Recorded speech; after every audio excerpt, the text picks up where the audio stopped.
Cantor Audio, a division of Recorded Books, presents Boycott, Divestment, Sanctions, The Global Struggle for Palestinian Rights, by Omar Barghouti, narrated by Shawn K. Jain. Introduction. Besiege your siege. There is no other way. Mahmoud Darwish. Since it is in a concrete situation that the oppressor-oppressed contradiction is established, the resolution of this contradiction must be objectively verifiable.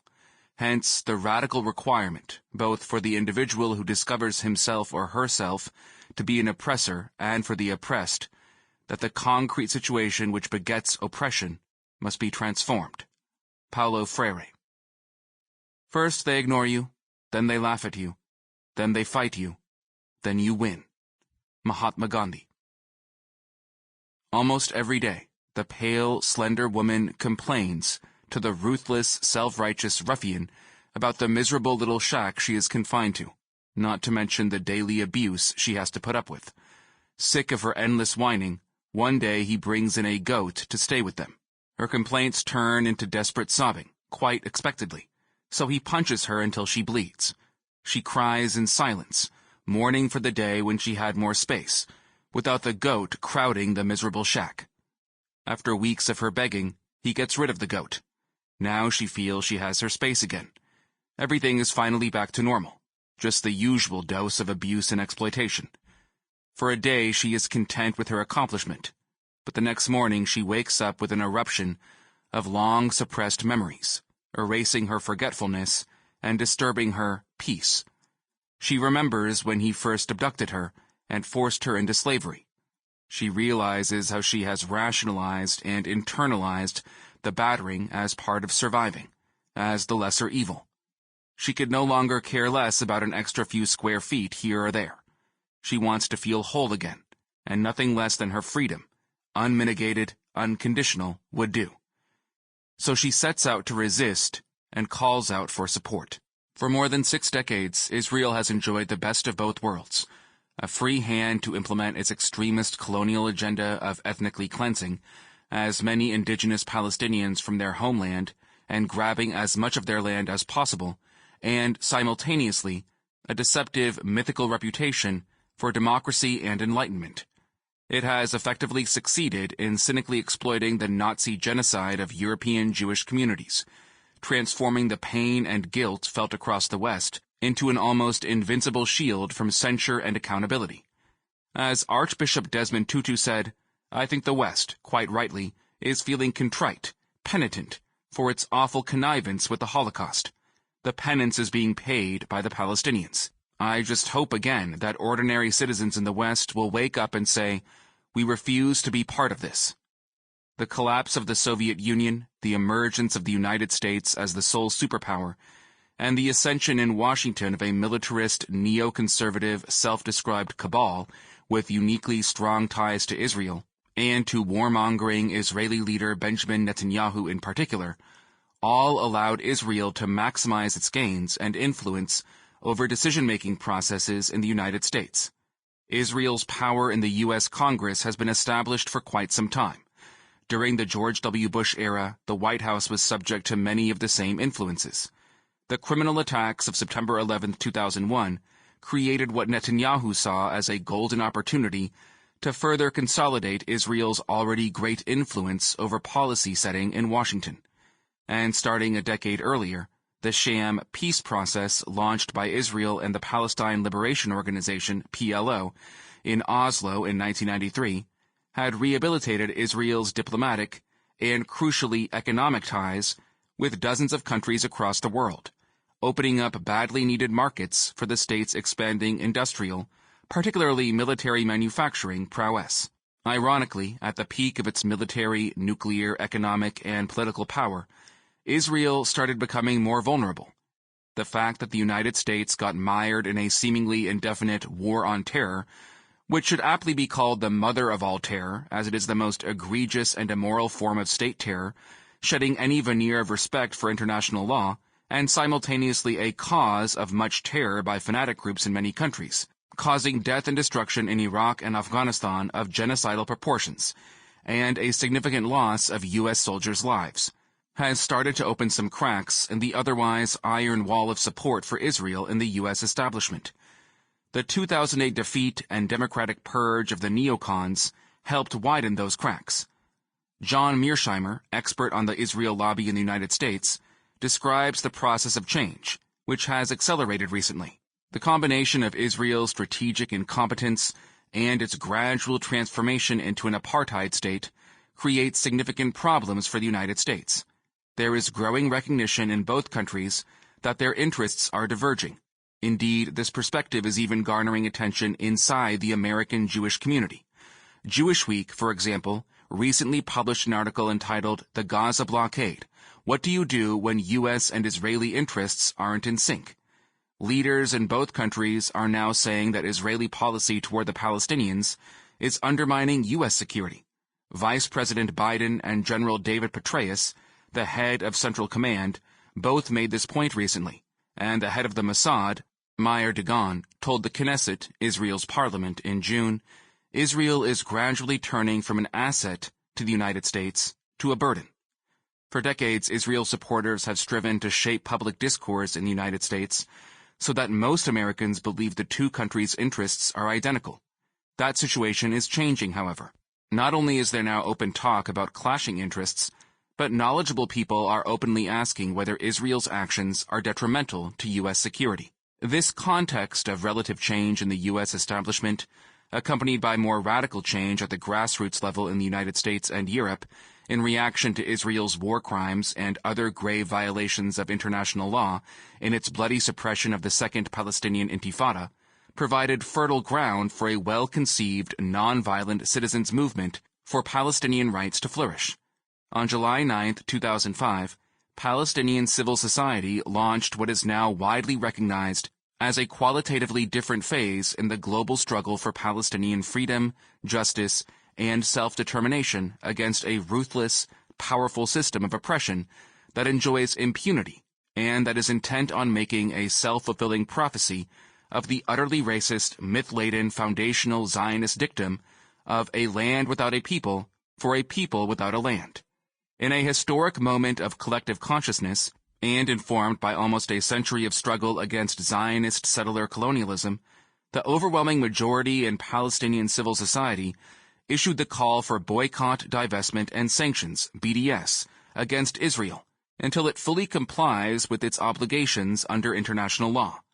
More than 170 Palestinian civil society groups, including all major political parties, refugee rights associations, trade union federations, women's unions, NGO networks, and virtually the entire spectrum of grassroots organizations, recalled how people of conscience in the international community have historically shouldered the moral responsibility to fight injustice, as exemplified in the struggle to abolish apartheid in South Africa, calling upon international civil society organizations and people of conscience all over the world to impose broad boycotts and implement divestment initiatives against Israel, similar to those applied to South Africa in the apartheid era.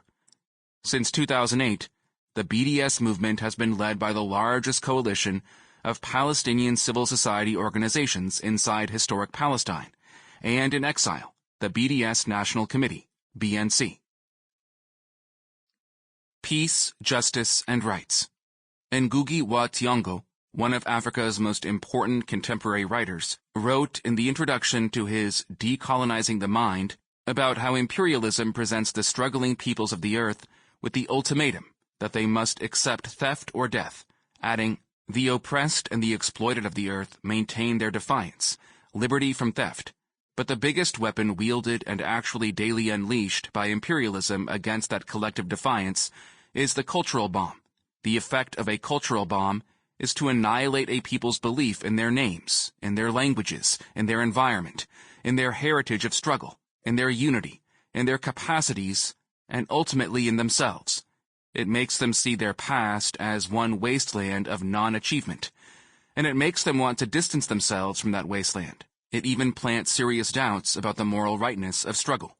Possibilities of victory are seen as remote, ridiculous dreams. The intended results are despair, despondency, and collective death wish. And Gugi goes on to suggest that the most appropriate response by those struggling for freedom and justice is to confront this threat with a higher and more creative culture of resolute struggle. The BDS campaign is among the most important forms of such resolute struggle by the great majority of Palestinians, who resist the colonization of their land and minds and demand nothing less than self-determination, freedom, justice, and unmitigated equality. The BDS call, anchored in international law and universal principles of human rights, adopts a comprehensive rights-based approach, underlining the fact that for the Palestinian people to exercise its right to self-determination, Israel must end its three forms of injustice that infringe international law and Palestinian rights by 1. Ending its occupation and colonization of all Arab lands occupied in 1967 and dismantling the wall. 2. Recognizing the fundamental rights of the Arab Palestinian citizens of Israel to full equality. 3. Respecting, protecting, and promoting the rights of Palestinian refugees to return to their homes and properties, as stipulated in UN Resolution 194. As South African Archbishop Emeritus Desmond Tutu once said, "I am not interested in picking up crumbs of compassion thrown from the table of someone who considers himself my master. I want the full menu of rights." For decades, but especially since the Oslo Accords signed by Israel and the Palestine Liberation Organization, PLO, in 1993, Israel, with varying degrees of collusion from successive U.S. administrations, the European Union, and complacent Arab leaders, has attempted to redefine the Palestinian people to include only those who live in Palestinian territory occupied in 1967. The main objective has been to deceptively reduce the question of Palestine to a mere dispute over some contested territory occupied by Israel since 1967, thus excluding the UN-sanctioned rights of the majority of the Palestinian people. In this context, peace devoid of justice becomes the objective perpetuating injustice.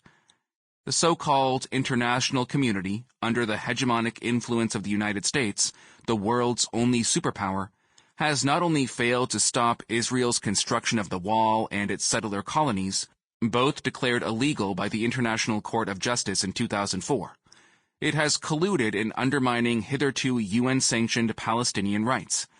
This has prompted Palestinian society to again surpass its leadership and reassert its basic rights.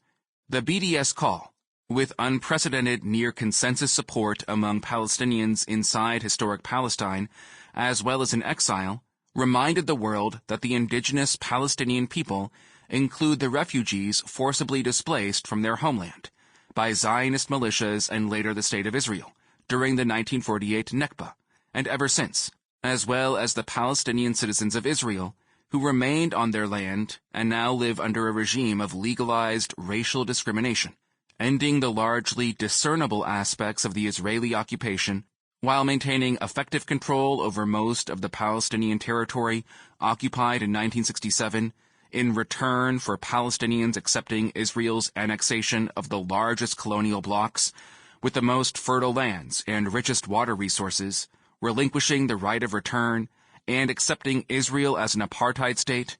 This has become the basic formula for the so-called peaceful settlement endorsed by the world's hegemonic powers and acquiesced to by an unelected, unrepresentative, unprincipled, and visionless Palestinian leadership. The entire spectrum of Zionist parties in Israel, and their supporters in the West, with a few exceptions, ostensibly accept this unjust and illegal formula as the only offer on the table before the Palestinians, or else the menacing Israeli bludgeon. With the sharp rise of the ultra-right in Israel, even this long-held Israeli formula no longer enjoys majority support in the Israel public. In fact, many Jewish Israelis are now vociferous in protesting what they see as a rise of fascism in the state, accompanied by an entrenchment in racism and rejection of any meaningful peace. The Jewish Telegraphic Agency, JTA, in a report titled "As Israel's Image Sinks, Whither Israeli PR?" explains a key reason behind what is viewed as Israel's failure in the battle for hearts and minds in the West, despite its massive obsession with and substantial investments in rebranding its image. The public face of Israel, the Netanyahu-Lieberman-Barak government, wins few points on the international stage. Prime Minister Benjamin Netanyahu is widely perceived as uninterested in making peace. Foreign Minister Avigdor Lieberman is seen as a racist bully, and Defense Minister Ehud Barak is seen as not doing enough to press for more peace-oriented policies. A Haaretz journalist, while typically reducing Israel's injustices to the 1967 occupation only, still succinctly explains Israel's loss of support at the international grassroots level thus: underlying the anger against Israel lies disappointment. Since the establishment of the state and before, we demanded special terms of the world. We played on their feelings of guilt for standing idle while 6 million Jews were murdered. David Ben-Gurion called us a light unto the nations, and we stood tall and said, we, little David, would stand strong and righteous against the great evil Goliath. The world appreciated that message, and even, according to the foreign press, enabled us to develop the atom bomb in order to prevent a second Holocaust. But then came the occupation, which turned us into the evil Goliath, the cruel oppressor, a darkness on the nations. And now we are paying the price of presenting ourselves as righteous and causing disappointment. Boycott. Coming on the heels of Israel's devastating war of aggression on Lebanon, 2006, its latest bloodbath in the Gaza Strip, 2008 to 2009, and its multi-year illegal and immoral siege of the Strip have stimulated a real transformation in world public opinion against Israeli policies. The United Nations and leading human rights organizations have amply documented the devastating consequences of the siege on the health of the Palestinian population, especially children, among whom stunted growth and anemia have become widespread. A May 2010 report by the BBC in fact reveals how Israel, through its siege, has allowed only the minimum calorie intake needed by Gaza's 1.5 million inhabitants, according to their age and sex, as a form of severe collective punishment. It has prevented not only candles, various types of medicines, books, crayons, clothing, shoes, blankets, pasta, tea, coffee, and chocolate, but also musical instruments from reaching the 1.5 million Palestinians incarcerated in what has been called the world's largest open-air prison, and even a prison camp, in the words of British Prime Minister David Cameron. When the heart-wrenching images of Israeli phosphorus bombs showering densely populated Palestinian neighborhoods and UN shelters in Gaza were beamed across the world during Israel's Operation Cast Lead in 2008 to 2009, they triggered worldwide outrage that translated into boycotts and divestment initiatives in economic, academic, athletic, and cultural fields. Former President of the UN General Assembly, Father Miguel de Escoto Brockman, Archbishop Desmond Tutu, distinguished artists, writers, academics, and filmmakers, progressive Jewish groups, major trade unions and labor federations, church-affiliated organizations, and many student groups have all endorsed, to varying degrees, the logic of boycott, convincing many that our South Africa moment has finally arrived. As the JTA News Service put it, the fear is that Israel is subject to a growing tide of delegitimization that, if unchecked, could pose an existential threat. The nightmare scenario has the anti-Israel boycott, divestment, and sanctions (BDS) movement gaining more traction, and anti-Israel opinion moving from Western campuses to governments, followed by lifting of the protective American diplomatic umbrella.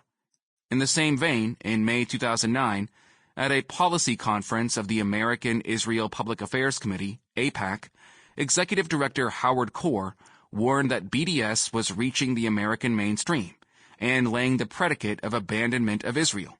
Kaur added, "There is a conscious campaign to shift policy, to transform the way Israel is treated by its friends, to a state that deserves not our support, but our contempt, not our protection, but pressure to change its essential nature." Despite massive investments of money and projection of intimidating power, the Israel lobby has largely failed, to date, to quell the spread of support for BDS on U.S. campuses, as well as among faith-based organizations, cultural figures, and even progressive and liberal Jewish groups. Confronted with this failure to quash BDS in its infancy, Zionist groups everywhere, and especially in the United States, have resorted to naked bullying, intimidation, and other increasingly McCarthy-esque measures, further alienating a fast-growing number of Jewish Americans, especially the younger generation. At times, one feels that Zionist groups have lost their touch in playing the carrot-and-stick game, so much so that they have forgotten what a carrot even looks like. If a stick does not work, they use a thicker one. Writing in the New York Review of Books, the influential Jewish-American author and academic Peter Beinart considers this failure of the Jewish establishment in the United States as a foregone conclusion. For several decades, the Jewish establishment has asked American Jews to check their liberalism at Zionism's door, and now, to their horror, they are finding that many young Jews have checked their Zionism instead. Morally, American Zionism is in a downward spiral. If the leaders of groups like AIPAC and the Conference of Presidents of major American Jewish organizations do not change course, they will wake up one day to find a younger, Orthodox-dominated Zionist leadership whose naked hostility to Arabs and Palestinians scares even them, and a mass of secular American Jews who range from apathetic to appalled. John Mearsheimer takes a different angle to explain the same phenomenon: the seemingly inexorable decline of the Israel lobby's ability to convince.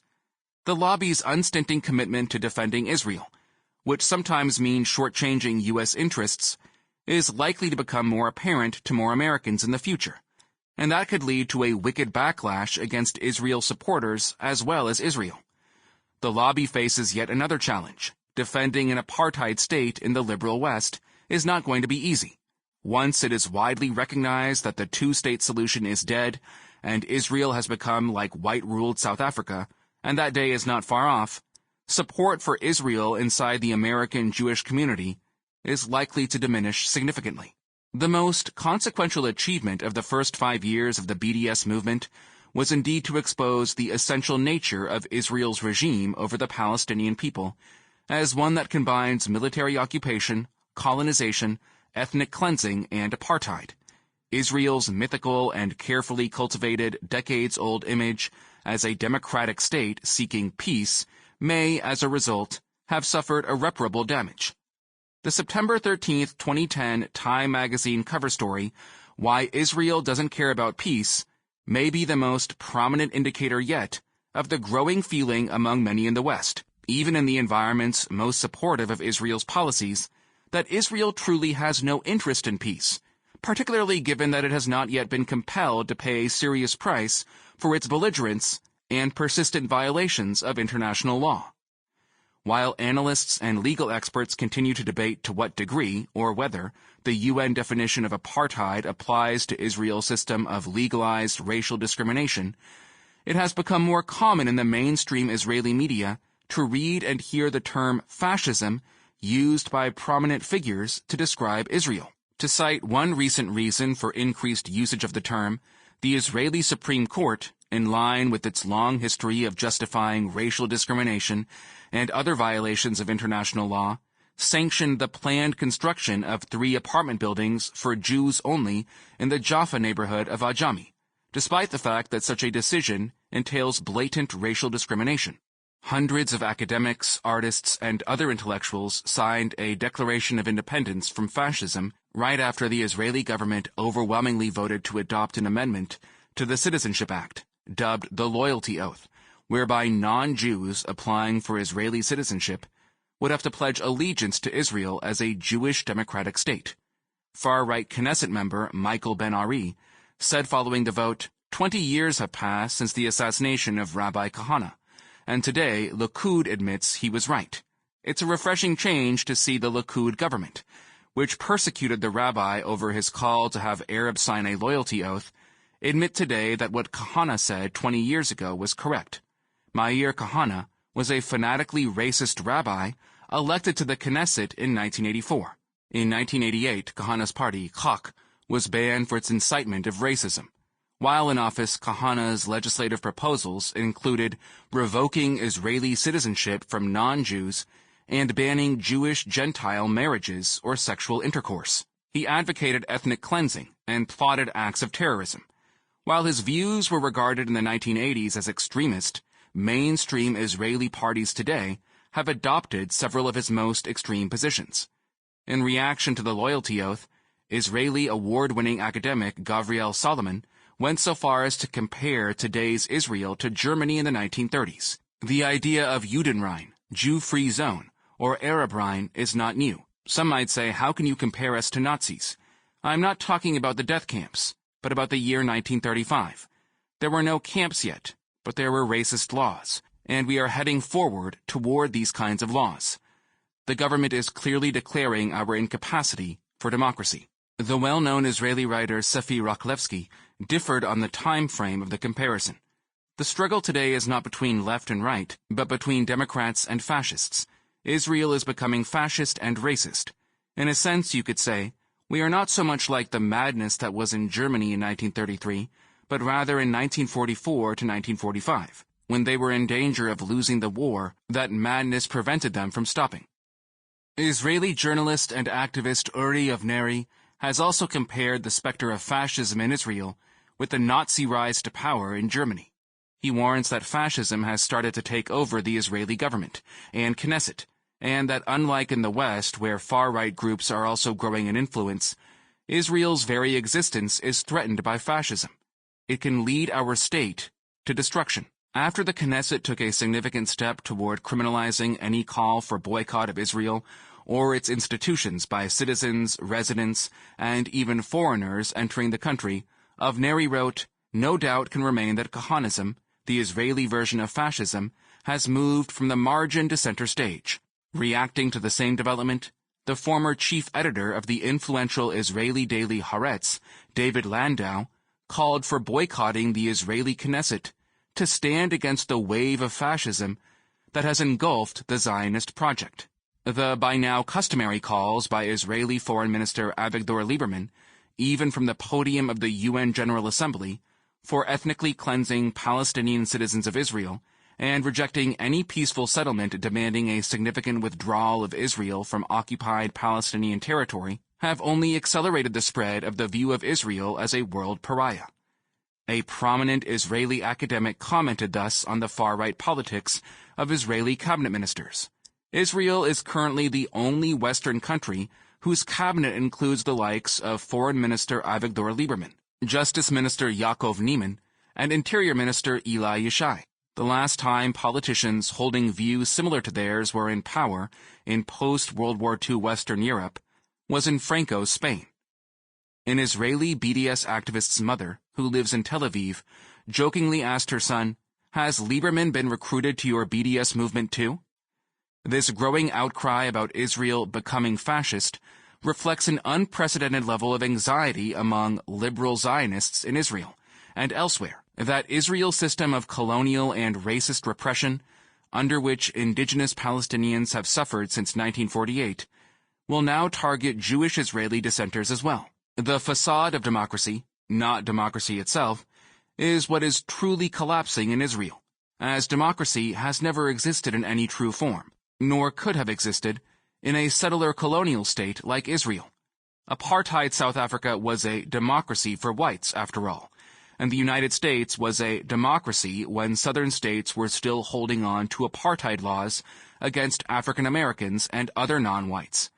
But when the facade of democracy and enlightenment collapses, the entire Israeli regime of apartheid, settler colonialism, and occupation is put at serious risk of collapse as well, as it will be even less tolerated by the world, and more likely to trigger even fiercer internal resistance to it. In this context, the BDS movement has played a major role in intensifying the now public fear in Israel that Israel is becoming a world pariah, as apartheid South Africa was, with all the expected consequences. Witnessing exceptional growth and winning over voices in the Western mainstream, BDS has produced an unmistakably loud alarm in Israel's highest political echelons. Israeli Prime Minister Benjamin Netanyahu, for example, reacted angrily to a boycott call issued by prominent Israeli artists, supported by academics, in August 2010 against performing in Israel's illegal colonies. The state of Israel is under an attack of delegitimization by elements in the international community.